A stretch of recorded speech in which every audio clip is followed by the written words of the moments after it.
I just wanna Rebecca to be like a wife, a real wife. How am I not a real wife? You don't get to say that I'm not a real wife and act like I'm the goddamn problem. You see how she get it? That's why I drive to Virginia. Oh, I want to hear the rest of his sentence. can we deal with it? You were the one interrupting him. Can you? Oh my God, shut the up. Rebecca says she works up to 16 hours because somebody has to keep their life stable. Then Zied looks at her, in front of the entire group, and says he wants a real wife. That sentence did not create the problem in their marriage. It exposed the problem they have both been avoiding. Rebecca believes sacrifice is love. Every long shift, every paid bill, and every exhausting day is proof that she is committed to Zied. From her perspective, she is not neglecting the marriage. She is protecting it. Zied sees something completely different. He looks at their life and sees a wife who is always working, constantly exhausted, often distracted, and rarely emotionally available. He may have financial comfort, but he does not feel connected to the person providing it. So both of them believe they are the neglected spouse. Rebecca feels used and unappreciated. Zied feels lonely and emotionally unmarried. And instead of explaining those feelings clearly, they attack each other's identity. Zied does not say, "I miss spending time with you." He says Rebecca is not a real wife. Rebecca does not say, "I feel like I carry this marriage alone." She tells him he is not a real husband. Then Shekinah jumps into the middle. Rebecca explodes. Zied shuts down, and the real issue disappears beneath another public fight. But this was never really an argument about cooking. It was not even mainly about Rebecca's work schedule. This was an argument about what marriage is supposed to feel like. And the most uncomfortable possibility is that Rebecca and Zied may love each other while still wanting completely different marriages. Before the campfire disaster, they actually seemed to be improving. The wilderness exercise removed them from their normal environment. There were no regular work demands, no constant phone distractions, and fewer chances to avoid each other. For a brief moment, they had to operate as a team. They walked together. They completed the activity. They seemed more relaxed. Other people even noticed that their energy had changed. But here is the first major warning sign. They were doing better because their real life had temporarily disappeared. That is not the same as fixing their relationship. It only proves that the relationship feels easier when the pressures surrounding it are removed. The moment Zied explains why he feels happier, the tension returns. He says Rebecca is not working constantly. She is not focused on her phone. They're finally spending time together. That should have opened a serious conversation. Instead, Rebecca immediately brings up his complaints about hating his life. And honestly, it is easy to understand why those words cut so deeply. Imagine believing you are exhausting yourself to support your marriage, only to hear your husband repeatedly say that he hates the life you helped build. Rebecca probably does not hear, "I feel lonely." She hears, "Everything you have done for me was a mistake." She hears rejection of the house, the stability, the work, and the sacrifices she made. That is why she becomes defensive so quickly. But Zied appears to be describing something more emotional than material. He does not seem to hate comfort. He seems to hate feeling alone inside the marriage. That difference matters. Rebecca thinks he is insulting the life she provides. Zied thinks he is describing the life they no longer share. Unfortunately, he chooses the most damaging possible way to express it. He says he wants Rebecca to act like a wife. A real wife. That phrase changes the entire emotional temperature of the conversation. Because he is no longer criticizing a schedule or asking for more quality time. He is questioning her identity. There is a huge difference between saying, "I need more attention from you," and saying, "You are not a real wife." The first statement describes a need. The second sounds like a verdict. Now Rebecca is not discussing how they spend their evenings. She is defending her entire value as a partner. That is why the conversation becomes so explosive. She probably hears several accusations at once. Your work does not count. Your money does not count. Your sacrifices do not count.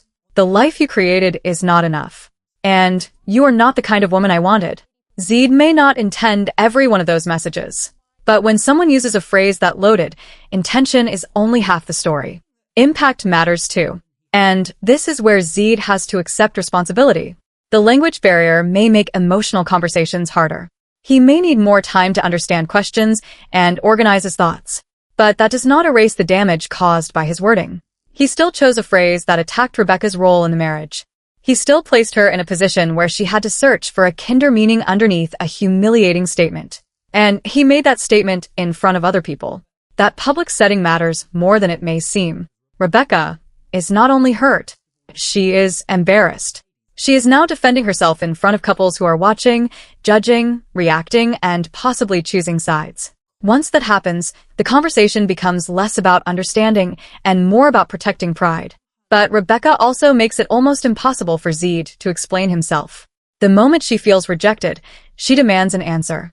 Not later. Not after he thinks. Not after he calms down. Immediately. That is Rebecca's pattern in this conversation. She wants something direct that she can challenge, fix, or defend against. Zied responds in the opposite way. Pressure makes him slower. The more Rebecca pushes, the less clearly he speaks. The less clearly he speaks, the more suspicious and frustrated Rebecca becomes. That creates a damaging cycle. Rebecca senses distance, so she pushes harder. Zied feels overwhelmed, so he pulls back. Rebecca sees him pulling back and assumes he is avoiding the truth. Then she pushes even harder. Neither person is getting what they want. Rebecca wants reassurance, but her intensity makes Zied withdraw. Zied wants space to explain himself, but his vague answers make Rebecca feel even less secure. Each reaction creates more of the behavior the other person fears. And that is why this marriage can go from playful to explosive in a matter of minutes. When Zied finally tries to explain what a real wife means to him, he mentions several things. They do not talk enough. Rebecca works extremely long hours. She spends time on her phone, and she does not cook for him. That final complaint changes the entire debate. Because now some viewers are not hearing a lonely husband asking for connection. They are hearing a man expecting traditional wife duties from someone who may already be carrying most of the financial pressure. If Rebecca truly works 14 or 16 hours to keep their bills paid, expecting her to come home and prepare meals feels deeply unfair. You cannot demand traditional homemaking from an exhausted partner without discussing who is carrying the rest of the workload. If Zied wants more of Rebecca's time, then he also needs to help create that time. That could mean contributing more financially. It could mean handling more household responsibilities. It could mean cooking for both of them. It could mean lowering expenses or changing the lifestyle they are trying to maintain. Because simply telling Rebecca to work less is not a plan. It is another demand. But the cooking complaint may also represent something deeper.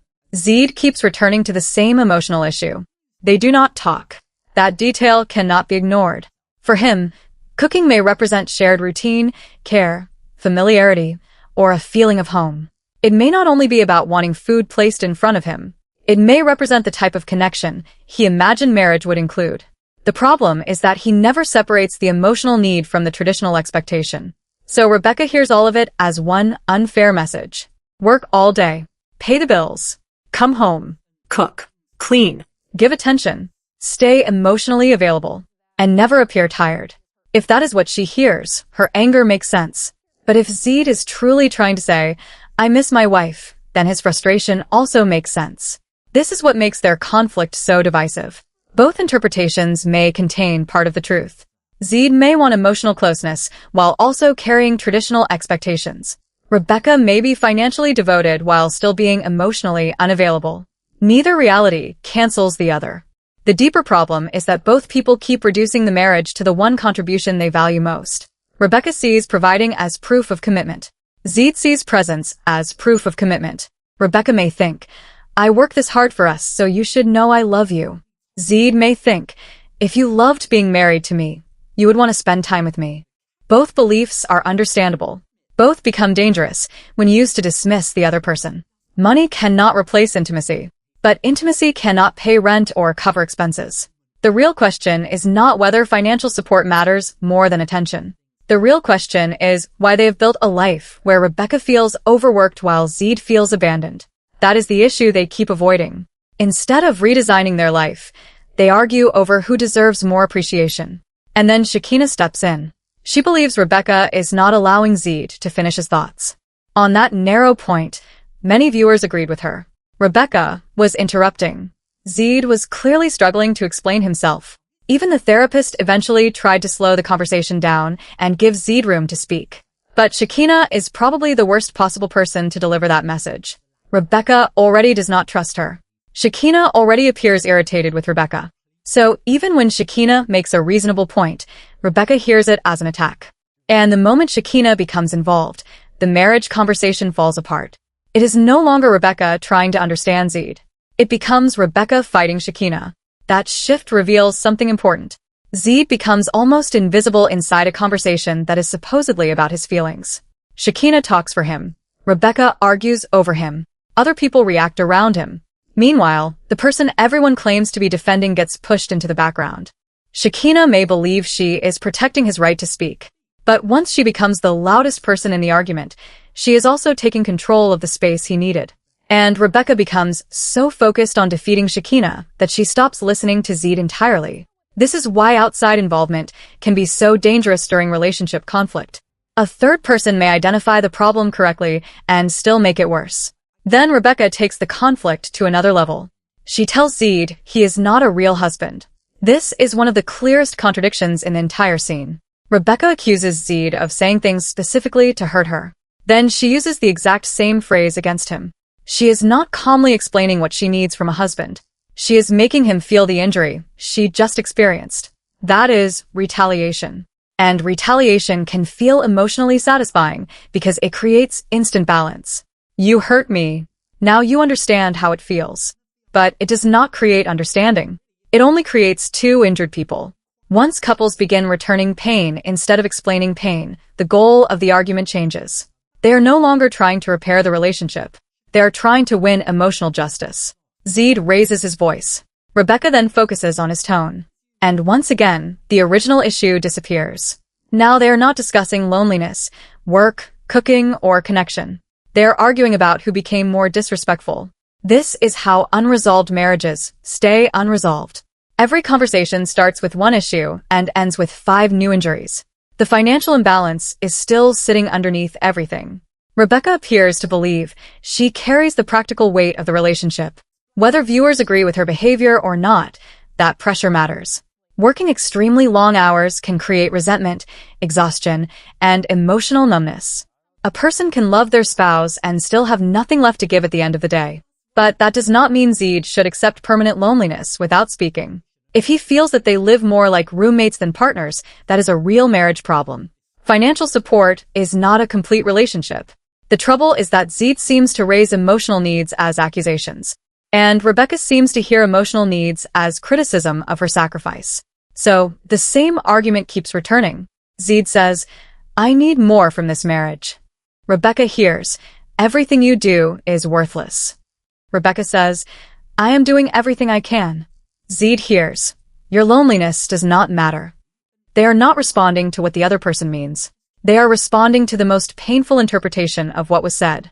Cultural expectations may also be influencing this conflict. But it would be too simple to call this an American woman versus a Tunisian man. Zied may have grown up with a more traditional image of marriage. Rebecca appears to view partnership through work, independence, and practical support. Neither approach automatically makes one person right. The problem is that these expectations do not seem to have been clearly negotiated. Cross-cultural relationships cannot survive on silent assumptions. A couple has to discuss what marriage will look like in daily life. Who earns what? Who cooks? Who cleans? How much time do they spend together? What role does family play? What does affection look like? What happens when one person works longer hours? Those questions need clear answers. Otherwise, each person quietly expects one version of marriage and resents the other for failing to deliver it. That appears to be exactly what is happening here. And fan reaction shows how divided this story really is. Some fans feel Rebecca's anger is the biggest obstacle in the marriage. They believe she interrupts too much, becomes defensive too quickly, and does not give Zied enough time to explain himself. Many viewers are saying Shekinah was right about that specific problem, even if her involvement made the fight more chaotic. A different section of the audience is focused on money and household labor. Those viewers want to know why Rebecca should work exhausting hours, help cover major expenses, and still be expected to perform traditional domestic duties. They question what Zied contributes financially and around the home. That is a fair question. But the episode does not show viewers every detail of their financial arrangement. So, it would be irresponsible to pretend we know the complete truth. Another group believes Real Wife was never mainly about chores. Some fans feel Zied was trying, very badly, to describe missing affection, friendship, and emotional closeness. That interpretation fits his repeated complaint that they do not talk. But again, it is still an interpretation. Viewers should not turn a possible meaning into a confirmed fact. The strongest conclusion is that Zied's statement probably contains several frustrations at once. He may feel lonely. He may want more attention. He may want more traditional routines. He may resent Rebecca's work schedule. And he may not have the language or communication skills to separate those feelings clearly. Rebecca also appears to carry several resentments at once. She may feel financially used. She may feel unappreciated. She may fear Zied regrets the marriage. She may believe his complaints erase everything she has done. That is why one sentence creates such a massive reaction. The phrase touches every insecurity already living inside the relationship. But there is an even bigger pattern here. Rebecca and Zied seem capable of reconciliation without actual restructuring. They can reconnect during travel. They can enjoy intimacy. They can complete a therapy exercise. They can have a good day when normal responsibilities disappear. But then they return to work, phones, bills, jealousy, and separate routines. And the same emotional distance returns. Temporary closeness can create false hope. It makes a couple believe they fix the marriage when they only pause the conflict. Their second major pattern is using identity attacks instead of specific requests. Zied does not ask for 2 evenings together each week. He says Rebecca is not a real wife. Rebecca does not ask Zied to reduce her financial burden. She says he is not a real husband. Specific requests create options. Identity attacks create shame. You can negotiate a schedule. You can divide household tasks. You can create a budget. But how does someone prove they're a real spouse? The accusation is so broad that it has no clear solution. Their third pattern may be the most dangerous. They compete over sacrifice. Rebecca points to her work. Zied may point to loneliness, relocation, adjustment, and the life he expected to have. Each person feels they gave more. That turns a marriage into an emotional scoreboard. Who worked harder? Who gave up more? Who suffered longer? Who deserves the apology? Once couples start competing over pain, empathy disappears. The hidden message becomes, my sacrifice is bigger, so your feelings should not count. That is where this relationship appears to be heading. Rebecca's work may be intended as love, but Zied experiences it as absence. Zied's request for attention may come from love, but Rebecca experiences it as ingratitude. They keep offering love in forms the other person cannot recognize. So, what happens after the retreat? The most likely outcome is another emotional reconciliation before any real structural change. They may apologize. They may reconnect physically. They may promise to communicate better. Those moments could be completely genuine. But genuine emotion does not automatically create a workable marriage. Unless their daily life changes, this same fight will return. It may return as an argument about Rebecca's phone. It may become a fight about Zied leaving the house.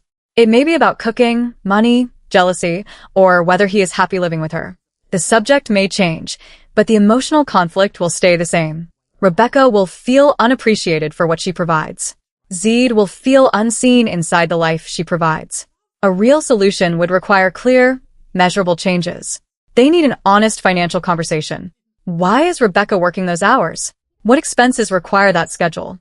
What can Zied realistically contribute? What lifestyle changes are possible? They also need a fair household plan. If Rebecca works longer hours, Zied may need to take on more domestic responsibilities. If Zied wants more time together, they need to schedule it instead of waiting for another retreat. And they need strict rules during conflict. No more real wife or real husband accusations. Rebecca needs to let Zied complete his thoughts. Zied needs to state his needs before frustration turns them into insults. Both need to describe behavior instead of attacking character. I feel lonely when we do not talk can begin a conversation. You are not a real wife ends one. I feel overwhelmed carrying these expenses can create a plan. You are not a real husband. Only creates another wound. The biggest unresolved question is whether Rebecca and Zied actually want the same kind of marriage. Rebecca may want stability,